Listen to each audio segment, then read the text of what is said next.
Hey crew, I've got the key, and what a lovely key it is, to this Ferrari Purosangue. We are going to see what it's like to live with today, and I'm going to start by showing you the spacing in my driveway, which is 16 feet wide by 19 and a half feet long. I've got the Ferrari parked just about an inch or so from the edge, and that is sitting next to a giant Jeep Wagoneer that my wife is reviewing. If you want to check out her content, it's at Mobile Mama on TikTok, Instagram, and YouTube. That one's parked a few more inches in from the edge. And having a big utility vehicle sitting next to this smaller one does leave enough room to walk between them, but not to wheel a double stroller or wagon through for our kiddos. The nose of the Purosangue is hovering over the gutter at the front, and that does leave plenty of space at the back, enough to walk in front of the hedge to my front door. And the Purosangue does have a proximity unlock feature, so just by approaching the car with the key fob on you, it'll unlock it and unfold the door mirrors. To open up the front doors, I press in on this area here, and this spacing is about what you might find in a parking lot, so I can show you the door opening room. And these hinges are super cool because they don't just have defined notches, they have the ability to hold the door wherever you want to stop it. So I've maximized my opening volume, and I have the easiest of entries. I love the ride height of this car.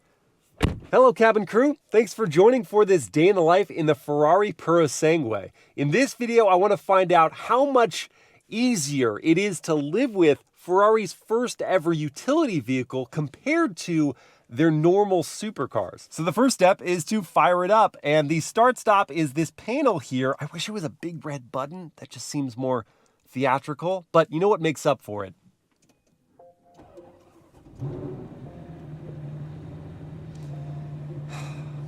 V12. Let's go hear that idle from outside the car.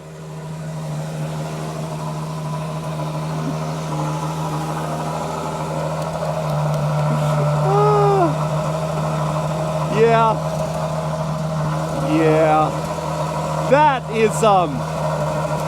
that's gonna be a lot for your neighbors.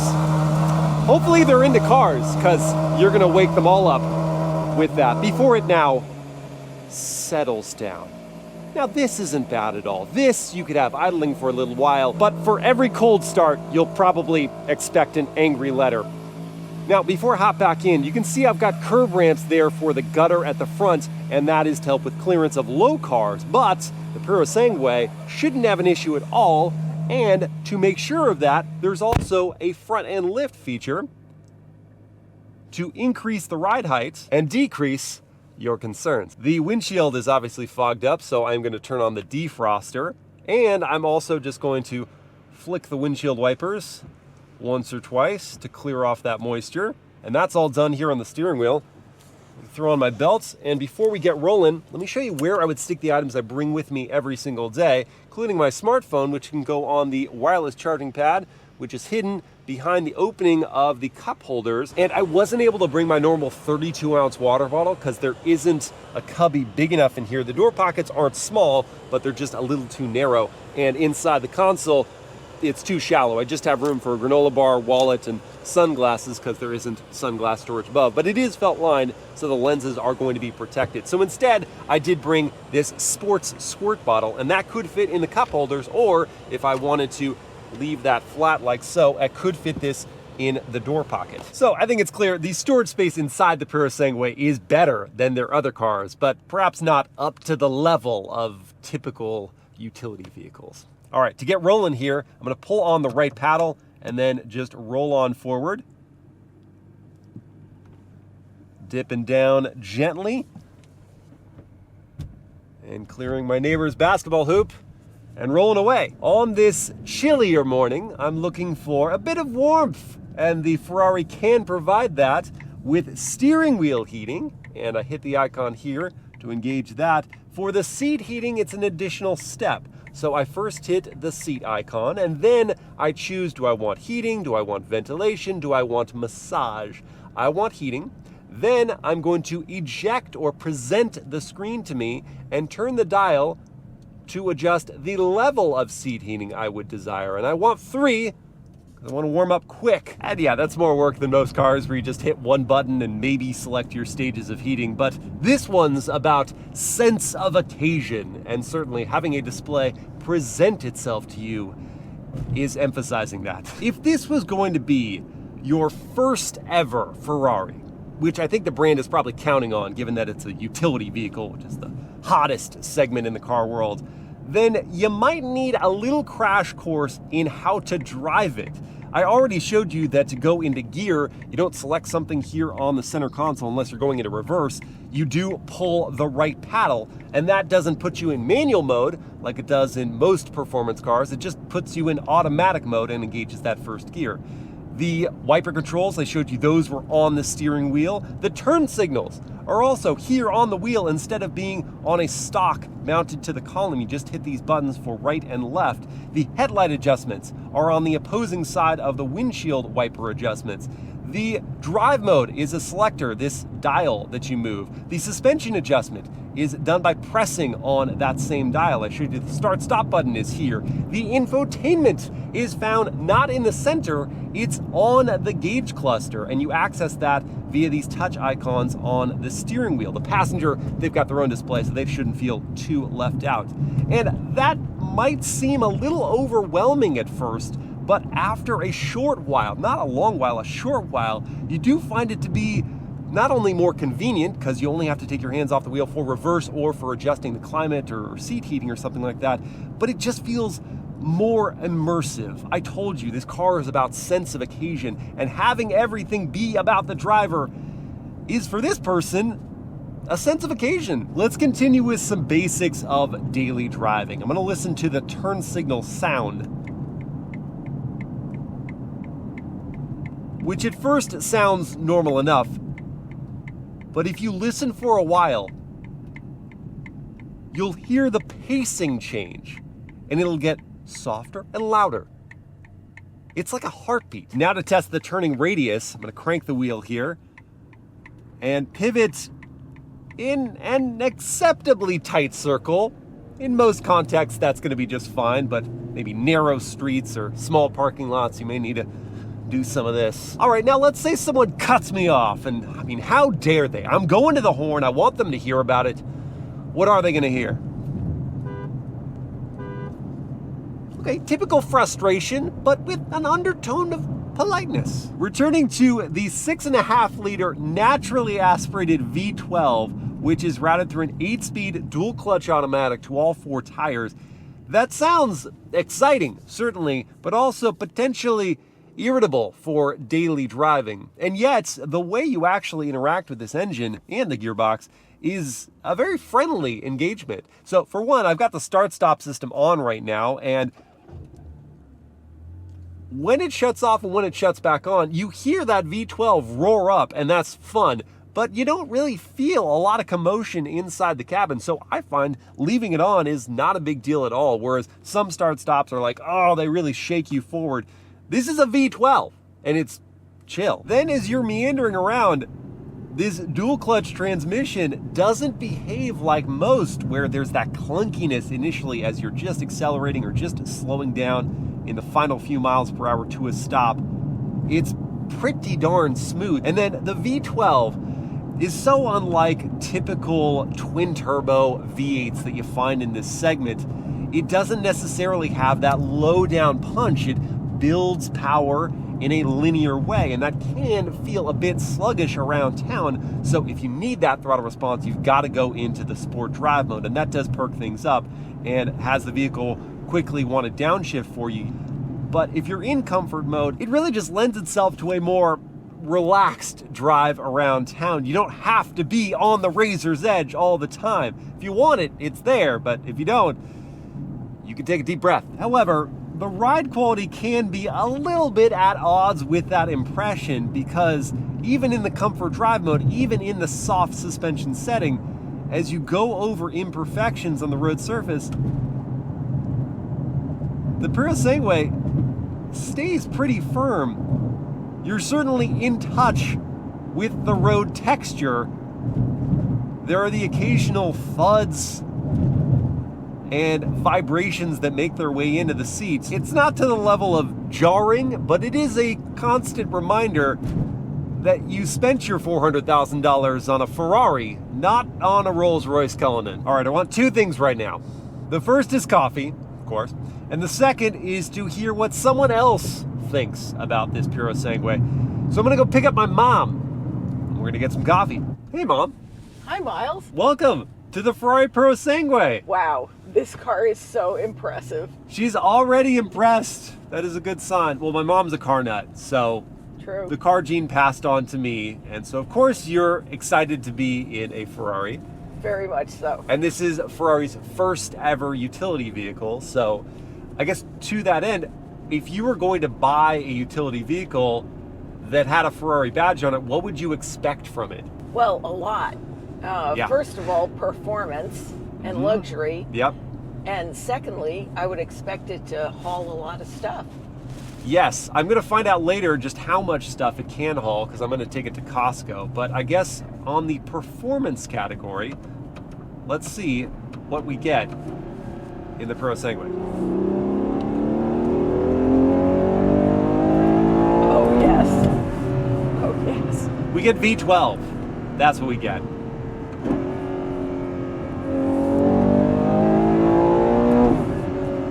Wow. That does it. Yes, it does. That was a beautiful sound.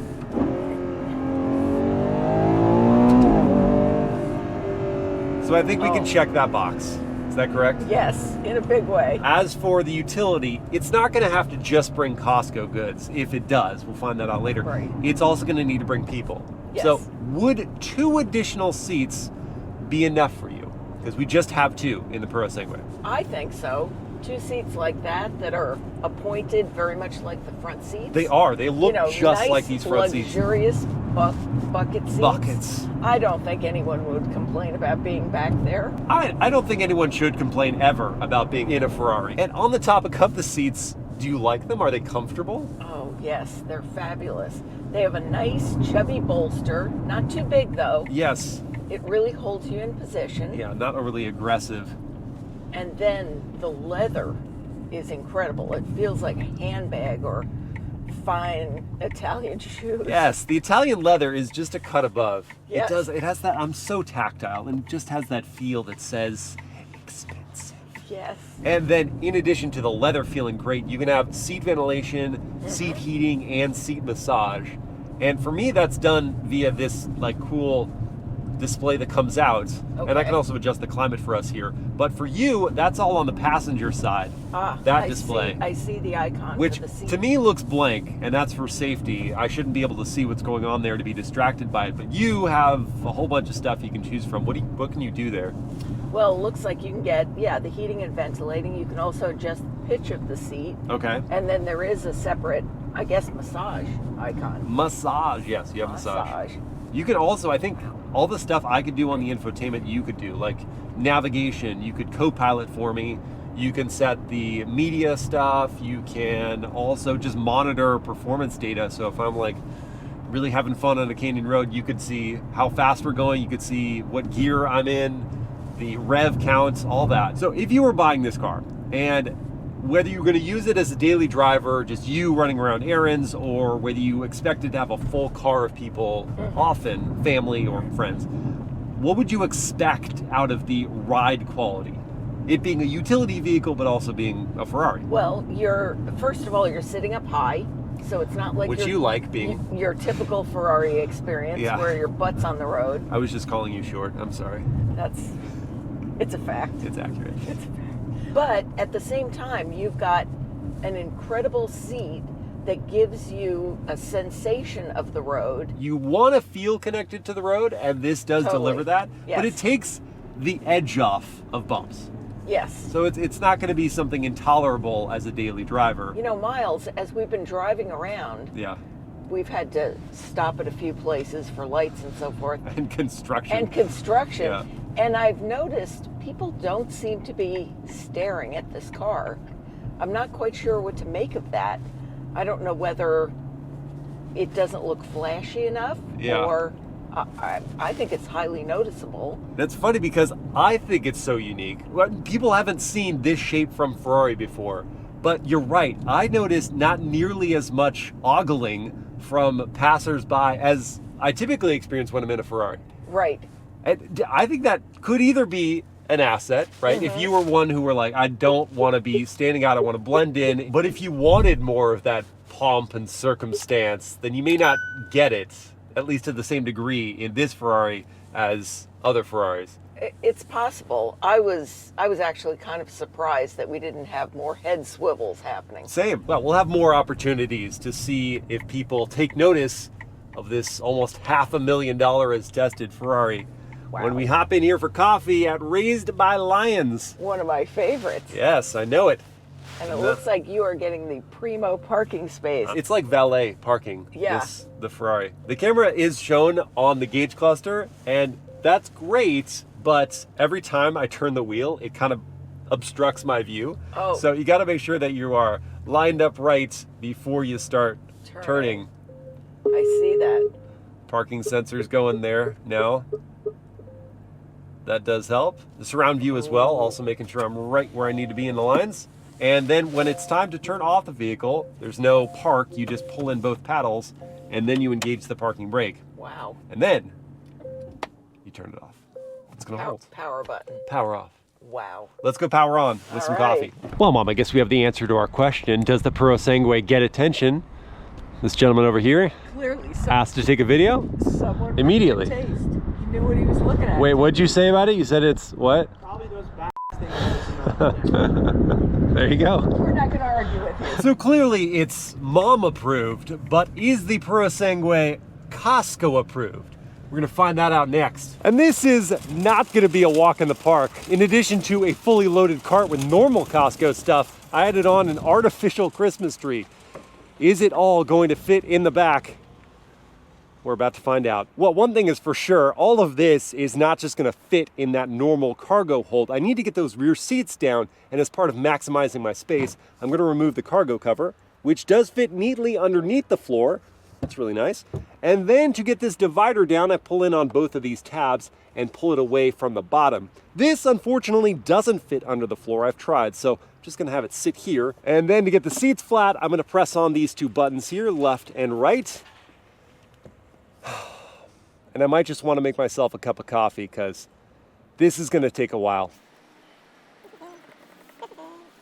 Well, I did a lot of self-actualization during that time. And now the seats are down, and this is the only piece that remains sort of an obstruction in addition to this. So let's see if I can work around that. That was so much easier than I thought it was going to be. I just opened up the rear doors, slid in the Christmas tree, and behind it piled in all the bulky stuff, while the loose items all fit underneath the floor with the extra space I had. And that gave me enough time to be stopped by at least 2 different people driving up going, wow, that thing is gorgeous. So yeah, my mom and I had a very wrong initial impression of lack of wow factor.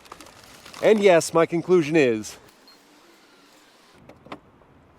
that it fits. So after returning my cart like a responsible adult, I can confidently say that this Ferrari Purosangue is Costco approved. Today I want to explore the performance of the Purosangue, and on my way to the right road, I will be on the highway for a while, so we can see about things like passing power. I dabbled in that a little bit with my mom in the car yesterday, but here I want to not use the paddle shifters, just go into sport and put my foot down and see what happens. Well, it wakes the V12 up. That's what happens. It downshifted like 5 gears very quickly and then poured on the power, so if I want to hop over a lane or two, I can do that without delay. Once more, spot a gap, foot down, and I'm there. And now that I'm at a coasting speed, I want to quiet up for a second and listen to the cabin volume.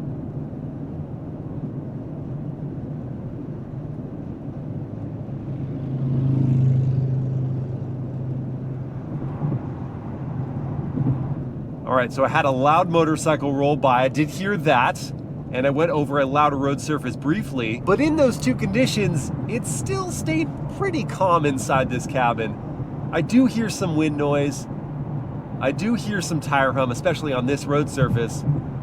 But if you were going to commute in the Purosangue, you could do so while staying pretty relaxed. But commutes can be pretty boring, and if you were going to do it in this car, you'd want some level of entertainment. And thankfully, this Purosangue has an optional Burmester sound system, and I'm going to listen to that via the wireless Apple CarPlay. The way I access that is by queuing up CarPlay here, which does take over the whole screen and moves the gear position and the speedo off to the left-hand side, getting rid of the tachometer, so no more manual shifting for this situation. And then I'm going to slide on over, go to Spotify, pull that up, and the touch response is pretty quick. And then much like where you find everything else in this vehicle, the volume adjustment is not here in the center. It is a dial on the back of the wheel.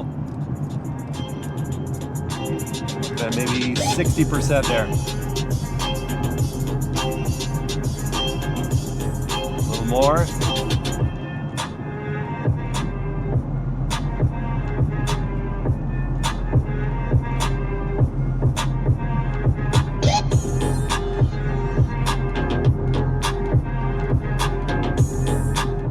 All right, so the system has the clarity I'm looking for. The volume, I actually found I had to crank it up quite a bit before I was at a level that was enough to block out the outside noise. And while I felt like the mids and highs were clearly defined, I was missing some punch from the bass here. I think this is a good sound system. It's just not got the full range that I was looking for. If commuting is going to be part of the marching orders for this car, then you'll have to encounter traffic at some point.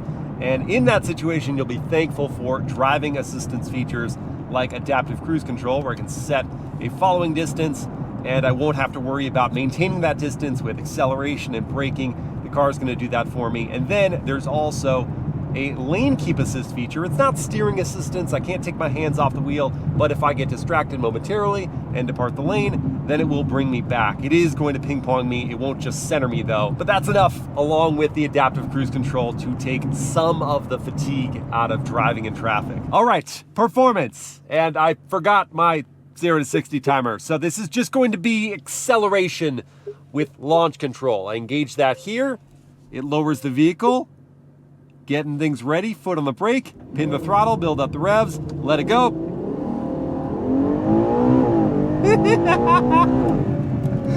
Oh, that's a Ferrari, all right.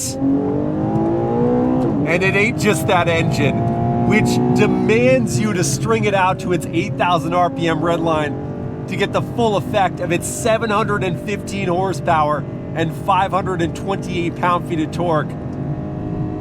A naturally aspirated V12 is just a work of art, but it's also this steering. It is true supercar stuff. The responsiveness, the way it talks to you, loading up perfectly in corners, and combined with an incredible chassis. It has an electric motor in each of the 4 wheels that helps control the dampeners and thereby control the body motion. It feels so ridiculously flat, and the rear bias to this all-wheel drive system does play through. You do not feel any understeer whatsoever. It just wants to surge from the back end out of curves. It squats down and hustles forward. What a car. I cannot believe this is a utility vehicle. It doesn't drive at all like one. Not one I've ever experienced, and I've driven the best. But I didn't love them in the way I love this. Oh my gosh. Oh, and the braking is tremendous as well. These carbon ceramics really do not struggle to contain the weight. There's just so much energy to this driving experience. That road feel I had around town now translates to just this connection that you don't get in other utility vehicles. I love every second of this drive.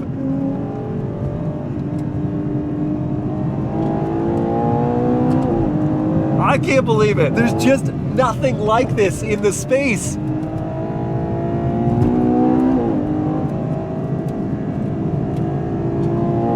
Oh,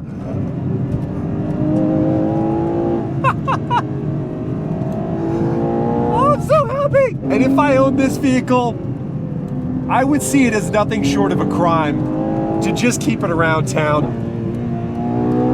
You'd have to take it to a road like this, if not every weekend, then as often as humanly possible. Or take it to a track, my goodness. That would be a life well spent with the Purosangue. But that kind of life is gonna cost you in fuel. The EPA rates the Purosangue at 12 mpg in the city, 16 on the highway, and just 13 combined.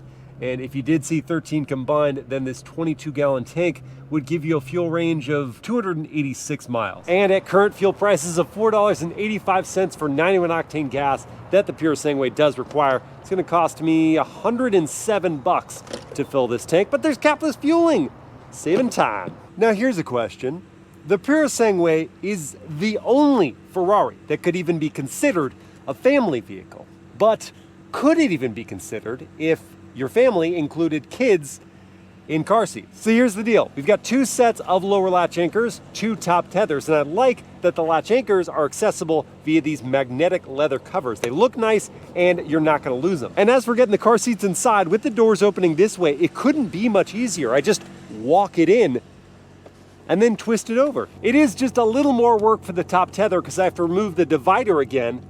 But once I do, then accessing the point and securing it is really easy. And so with my older daughter clearly having plenty of leg room behind my seat at 6 feet tall and making sure there is clearance between these seats, I just need to check the leg room for the front passenger, which is just fine. All right, the Ferrari Purosangue is family approved. But what about your friends and coworkers? What do they get in the back seats? Well, let's find out.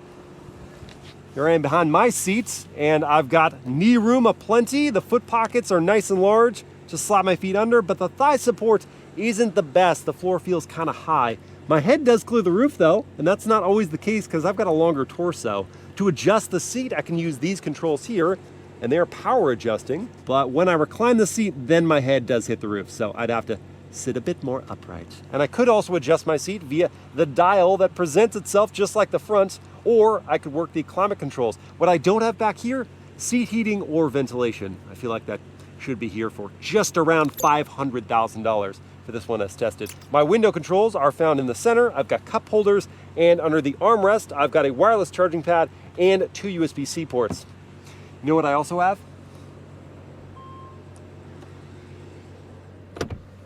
Yeah. And if you're wondering where the panoramic roof is, you can get it as an option, but as standard, it's carbon fiber. So much better. Well, crew, at the beginning of this video, I pondered how much easier it would be to live with Ferrari's first ever utility vehicle. And after quality time spent behind this wheel, I can tell you it is vastly more accommodating for daily tasks while providing the visceral experience that people expect of a prancing horse. From Costco runs to car seat installs to these simple tasks of cruising over speed bumps or up driveways without the fear of scraping, the Purosangue does not hesitate. If you're hoping for a pillowy soft ride or seating for 5 or fuel efficiency, then you might be disappointed, but there's nothing else that provides this sense of occasion and athleticism in the utility segment. You, your friends, your family, your neighbors, if they're not too upset by the V12 cold start, will all be impressed. And I hope you guys have enjoyed this day in life. I will see you again next time.